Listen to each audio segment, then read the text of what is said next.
আছেন কেমন? আলহামদুলিল্লাহ ভালো আছি ইনশাআল্লাহ।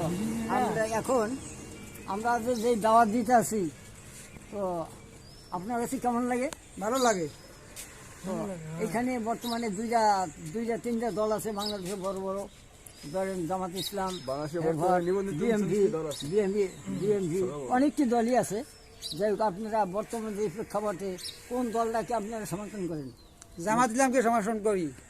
তো যাই হোক, জামাতে যাইতে পারবে না, সমর্থন তো যাই হোক, যাইতে পারবে না। তাইলে জামাত ইসলাম আপনারা সমর্থন করেন? হ্যাঁ, ইনশাআল্লাহ। আল্লাহ আকবার। তাইলে আমরা আপনাদের কাছে যে দাওয়াতটা দিলাম, আমরা তো আপনাদেরকে আহ্বান করি আল্লাহর প্রতি, আর আমাকেও কাজ হয়েছে রিসালাতের হক আদায় করা, অন্য কোনো ব্যাপার আমাদের না। তো আমরা মানুষের কাছে দাওয়াত দিই কি জন্য? ইসলামের জন্য। তো যাই হোক, আপনারা ইসলাম যদি এটা, ইসলাম অর্থ কি? শান্তি। শান্তি। তো আপনারা যদি শান্তি চান আর আপনারা যদি ইসলামে কাজ করেন, তাই নিশ্চয়ই ইসলাম ইনশাল্লাহ আসবে, রাষ্ট্র কায়েম হইবে। তো তাইলে আপনারা মানুষ কি শান্তিতে থাকবো, এটাই আমাদের কামনা।